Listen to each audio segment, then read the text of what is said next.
Alright, let's get this reading meeting, short story meeting, New Year's meeting into session.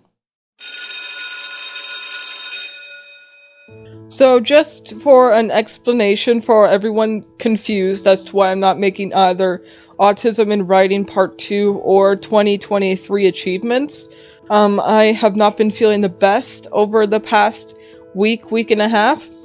So I've been unable to have a laptop on my stomach while writing or sit up for a long period of time in order to write, record, edit, and all that stuff.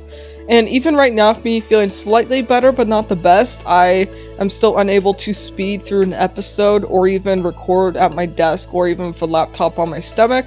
So I am currently laying in bed with a desk table thing on top of me, and my laptop on top of that.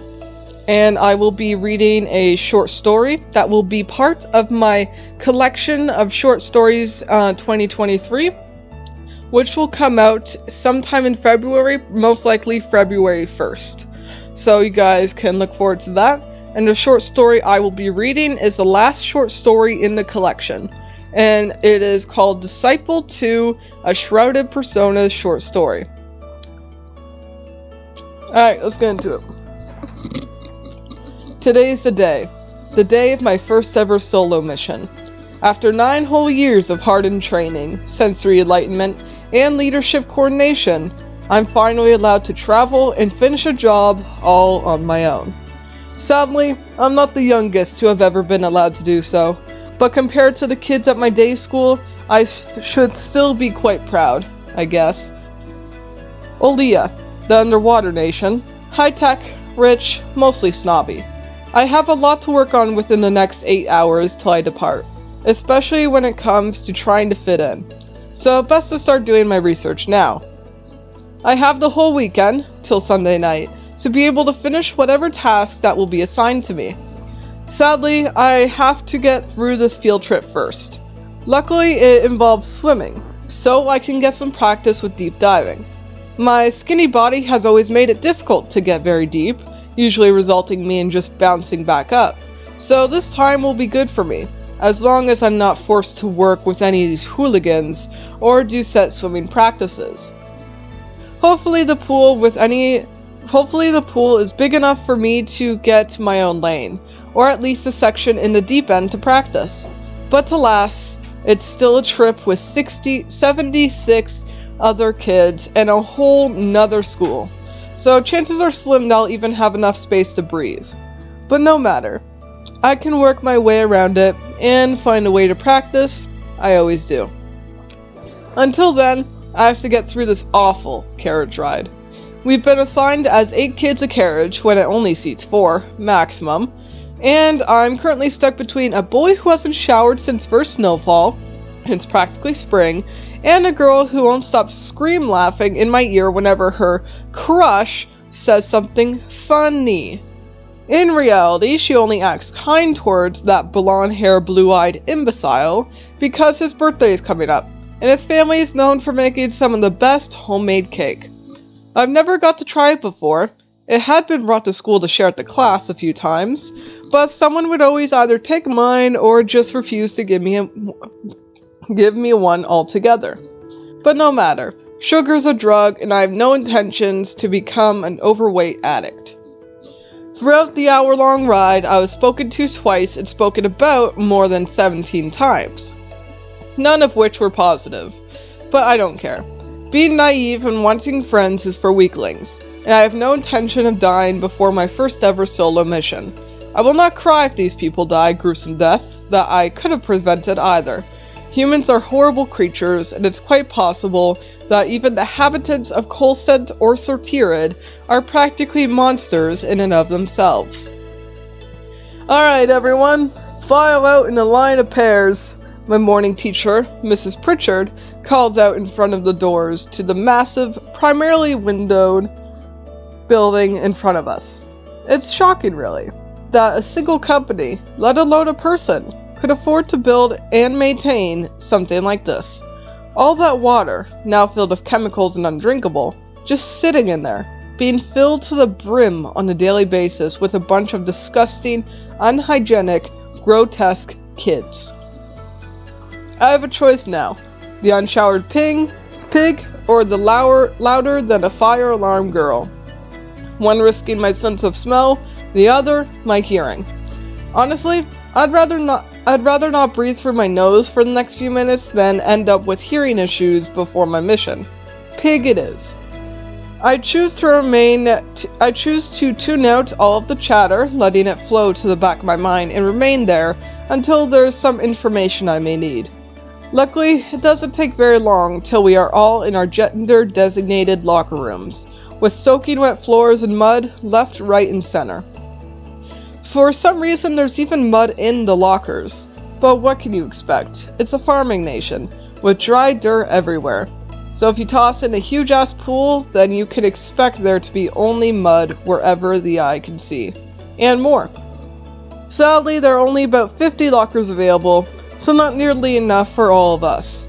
Instead, I was offered to leave my bag in one of the instructor's offices, and I jumped at it. I don't trust these people. Plenty of things get taken out of unattended bags on a regular basis. We're supposed to shower up before going into the pool, but I don't want to, among many other girls, so we all go straight to the bleachers completely dry. The boys all stare at us, due to some of us being in two pieces or bikinis, but I ignore them. A few of the girls are nervous or shy, and I get the temptation to motivate and encourage them, but then I choose to think better of it. I've done it before, it did not go well. However, somehow out of all the girls here, I'm the only one out of the few who are completely unshaven, and despite not having to worry about being cold, I do, however, need to worry about being stared at and picked on by all of the hideous, smelly, unfathomable boys. I tune out their jabs and insults out though, instead calculating the pH of the water or the depth of the water pressure, and how I could expect it to affect my ears and eyes at the bottom of the pool. I'm not allowed to shave, not until I'm 13 and have to go on more dangerous missions, ones where I can't risk leaving my DNA behind. For now, my school doesn't want us thinking about our bodies other than stamina, strength, speed, basically things that actually help during missions and jobs.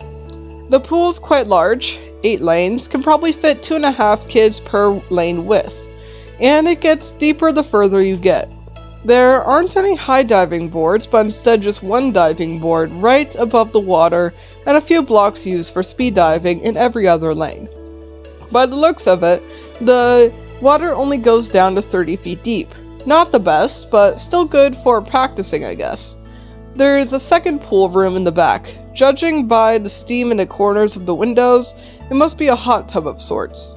It has nets up inside as well, so it must be used to promote sport play. I don't think I've ever been in a hot tub before. Probably when I was a baby and was being given radical thermal training, but that was about it. After a long while, 4 tall, dark-haired women in brown one-pieces come and stand in front of us, placing their fingers on their lips to signal us to be quiet. The tallest one, a dark-skinned woman, goes first. Good morning, our young swimmers. We will be your instructors for today. My name is Natalie Grass, but you will call me Miss Grass.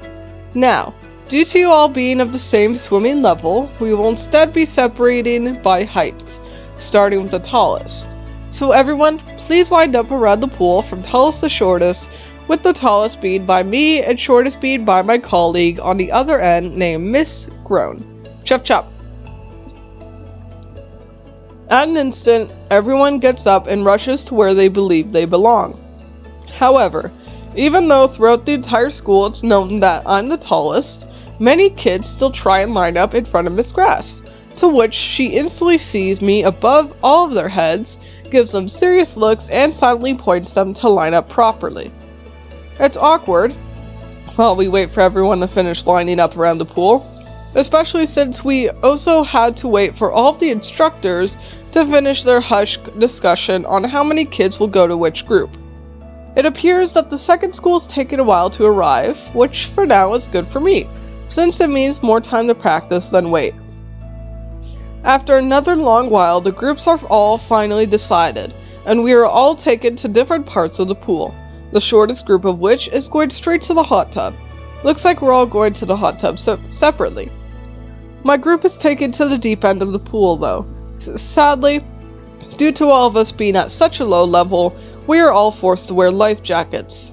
Damn it. How am I supposed to practice my diving and prepare my ears for the pressure if I can hardly even get past the surface of the water? I guess I could work on my strength in terms of getting through the buoyancy of the jacket. Yeah, that could work. It didn't work.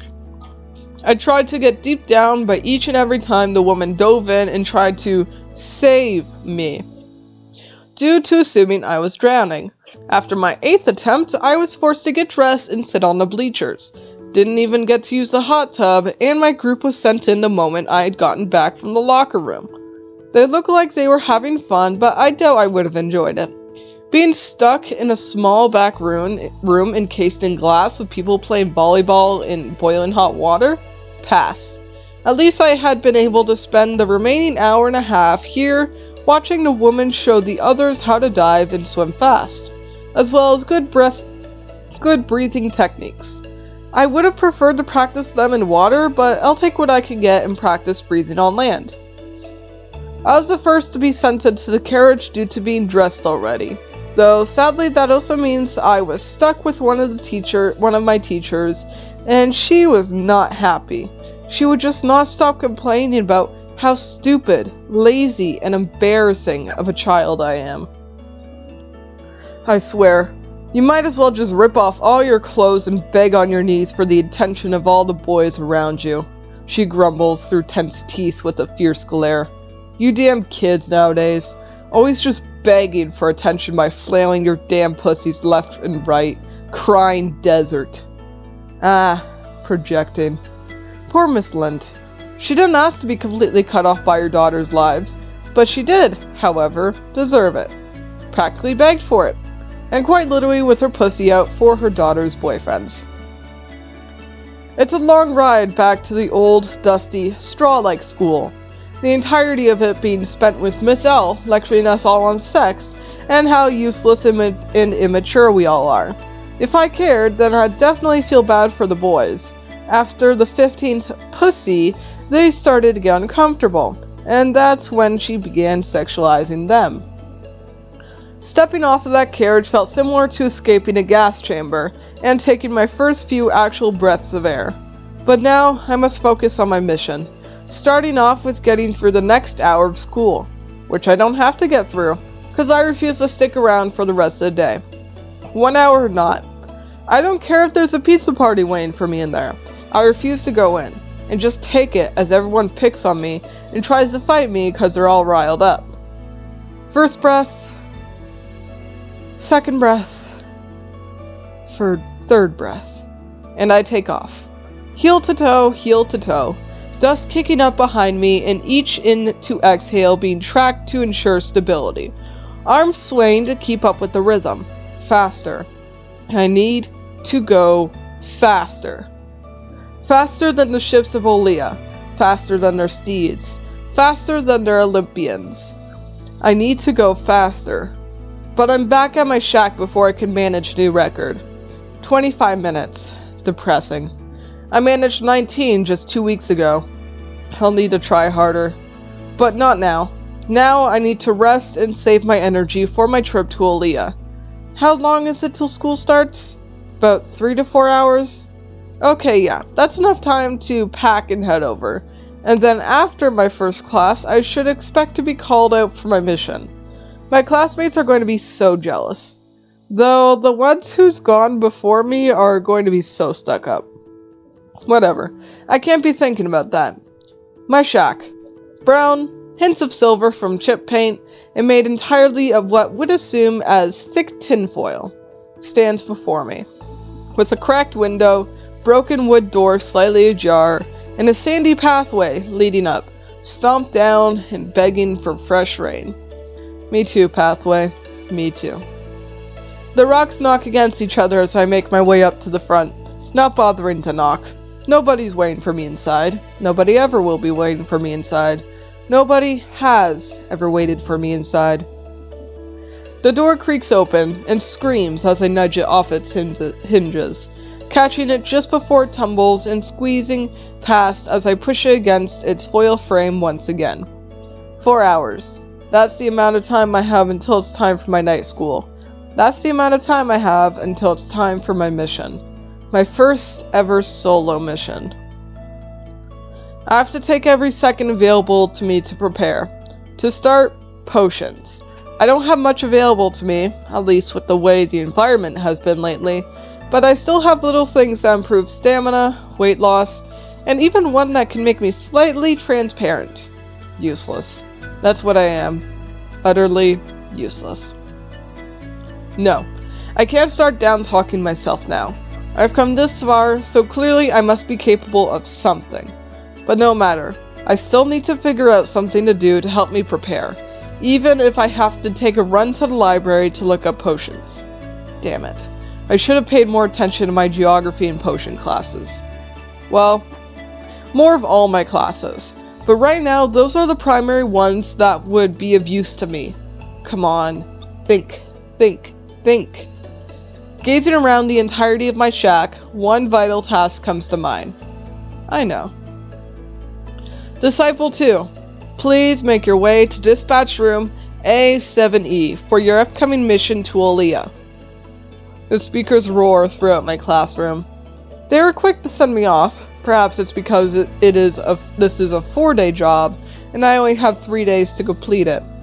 But luckily, I was able to get through roll call before being sent away. The class watches with silent, blank stares, portraying nothing of their inner thoughts, of their opinions. But I know what each and every one of them think. Each had shown their feelings upon the first reveal of my mission. The ones ahead of me want to laugh and mock me for being after them.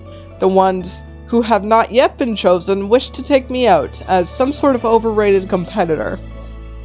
But now, I at least don't need to worry about them attempting to remove me from the school's records.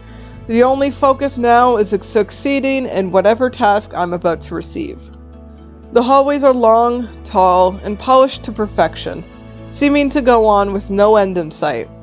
There is a drinking fountain, with an electrolyte and vitamin dispenser on the right corner of the wall.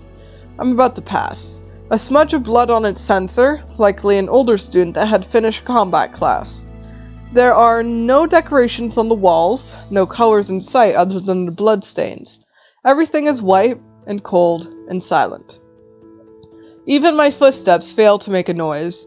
My heart is in my throat and thumping as I breathe, focusing on remaining practically invisible. There's no need for me to do this, to hide my presence and be so anxious, but it's good practice, to prove to myself what it is that I am capable of, and to distract myself from the anxiety resulting from my upcoming task. Some sort of cleaning solution, possibly sodium hypochlorite. That's what the next 4 hallways smell like. They're for the older kids, 14 to 16, so it likely needs to be cleaned far more frequently. I remember smelling the cleaning solution at my school once. It smelled like lemons and was so relaxing. I wish I had spending onions. That way I could get a bottle of the solution for myself and just spend my downtime smelling it. But that would never be allowed due to the risk of it killing my brain cells. The dispatch rooms are labeled with sheets of metal just above each door. A1, A2, A3. I mumbled to myself, reading out each of the numbers as I searched for mine. AE, AF, AG, millions of dispatch rooms, and with each door I get closer to where I'm supposed to end up. A7C, A7D, I've arrived. A7E. Before I get the chance to knock or scan my prints, the door shoots up, and I'm met face to face with a tall-looking man-boy. His hair is long, dark brown, but tied up into braids that make their way down the back of his head. His skin is dark, possibly from rap art. He has the glossy eyes that typically come from growing up there. Or perhaps he just goes there frequently for missions. There are bags under his eyes, deep and soulless, like he hadn't slept in weeks or had just watched a loved one die. but that's impossible. Loved ones are forbidden. There's a smidge of facial hair on him, but his face is also round like a healthy baby. An offsetting combination. He marches past me before I get a good look at his build and clothing, not bothering to even acknowledge me before setting off down the long, white hallways, where I'd just come. Ah, Disciple 2! You finally made it. I turn back towards the door to see a tall, lanky man in a white lab coat, and thick, difficult to see through glasses. I scan his name tag. 9803527. I believe the 9 and 7 beginning and endings typically mean child experimentation scientists, but at the same time, the amount of numbers also matter. Just can't remember if it's supposed to be 7 or 8 total numbers. But even then, why is an experimentation scientist all the way out here anyway? Is he here for me or that other kid? Come in and take a seat. I'll call on the leader meant to give you the rundown. He waves me inside, and I follow him down the dark hallway until we finally make it to a large room with a jet and a submarine on the far side, and an office on the other. It's decently dark in here, but not so bad that I struggle to see where I'm going. He leads me to the office and holds the door open for me, gesturing for me to take a seat at the large round table in the center. He then shuts and locks the door, and I watch him on the cameras on the TV in the corner of the room as he makes a call and heads out on his way. The office is large, but not overwhelming. The walls are completely white. There's a desk with a thermal chair and 2 monitors in a corner, covered in papers and files. A black bookshelf just next to the doorway with books that must have thousands of pages each. The TV is just above the desk. In the corner opposite to the desk is a water fountain with a spout with some sort of focusing potion. And then the center of the room has a large, dark brown round table with 10 office chairs going all around it, each neatly pushed in and out of the way.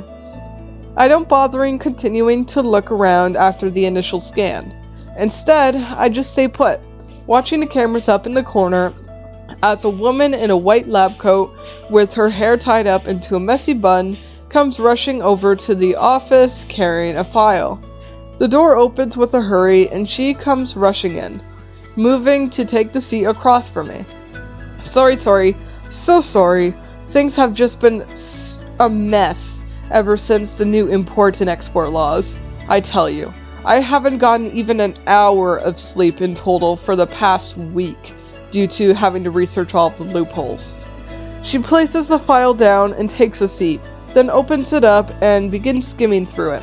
Ah, Disciple 2, she says with a deep breath and an upbeat smile. She looks much younger when she smiles, perhaps her late 20s. I see here that you have a mission in Olea for this weekend. First ever solo one. Congratulations! I don't bother smiling, instead remaining silent and professional. Well, it appears here that this mission is mostly a bounty hunting kind of job. Shit. I've never been that good at actively tracking people down. I'd always just piggybacked off of my group mates' experience, and I guarantee with the job being so long that I'll have little to nothing to go off of as well. Maybe I'm not ready for a solo mission just yet. Maybe I should just find a way to get out of this and instead take my time to build up wherever I may be lacking. And it says here that your compatibility with this job is actually 100%.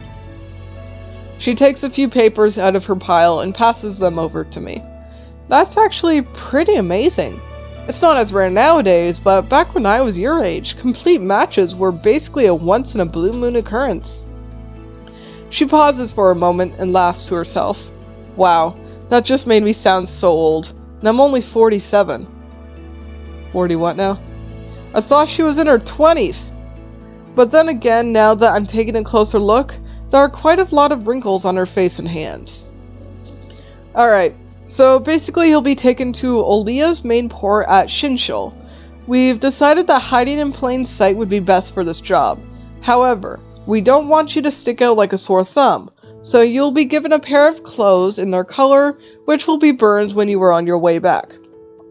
Some will be good for stealth, others for just blending in. I read through the papers. My profile, locations, tips, and people, and so on. Your target is a middle-aged man named Olympic Senior Kim. He is a notorious child murderer and kidnapper. However, even then, nobody has been able to spot him. We are not certain, but have suspicions that he is white as snow, with either silver, ginger, or black hair, and is below the average height for men in that area, so closest to you, perhaps shorter. She then hands me a few pictures of the possible appearance of the man, though due to no other features being known of it, it is instead some blank faces with different colors and styles of hair. No other details are known at this time. Locations have varied. Hell, we can't even understand what his general goals for targets are, other than that they are children, not even an age range. Silently, I flip through the pages, memorizing the information on them. I'll be taken to an inn upon my arrival by the owner, who will be acting as my uncle, who owes the school a favor. There I will be housed, fed, and will find the rest of my clothing. The owner requests I have little to no interactions with him during my stay. Reasonable. I'll be taken to the port via the transforming submarine that will be led by a student in training. It's recommended that little to no weapons are revealed during my job. However, stealth needles will be provided for safety purposes. There will be 2 small stacks. One will be laced with a powerful tranquilizer, the other a form of psychedelic. So far, the man has claimed an estimate of 15 victims within the last 2 weeks. The media has been working hard to cover up the missing children until I return from my mission, in order to ensure there is no one who wishes to intervene. Alright, it appears that they covered everything to make up for the very little that is known, which is good. Though, I just wish I had a bit more to work with in terms of appearance, or at least voice, mannerisms, something. You'll also be given a communication device in the ship. This is just to tell us if you had forgotten anything. That way we can transport it to you without risk of raising any attention. It will vaporize exactly 1 hour after your arrival to the inn. So be sure to unpack quickly, she adds with a cautiously serious demeanor. Do you have any questions? Silently, I shake my head and pile all the papers together, sliding them to the middle of the table. She smiles, nods, and does the same with the file on her side, and after a few seconds, all of the papers and evidence go up in flames. I watch as the colors shift and change between red, orange, and blue, then slowly dissipate to embers, and finally, ash. I would also like to add, I raise my eyebrows, locking in on hers, this is a kill mission. Though given your record, I doubt you'll have much of a problem with it. But in the end, I still need confirmation. Do you understand your assignment? Without a word, I nod, and she signals me to stand up and head out. I give her a slight bow, and with a deep breath, exit the office, making my way to the submarine across the way. Alright, and that is the short story for Shrouded Personas called Disciple 2. Basically, that's the title that Timber, the main character, was given back when she was in school. And yeah, I'll be making a second part to that story for the 2024 collection, where she actually goes on the mission and returns. Just because the short story was getting so long, I'd figure I'd cut it off there. So yeah, check out my novels on Amazon and Kobo, link in the description. Check out NaNoWriMo Club Premium on Patreon and Spotify, link in the description. Check out Quill and Scroll Stash in the description. Check out the NaNoWriMo Club Discord server in the description. Check out my personal Instagram at dark_night_wolves. And it is now time to bring this meeting to an end, and hopefully everyone will absolutely love this story and buy thousands of copies of my 2023 short story collection.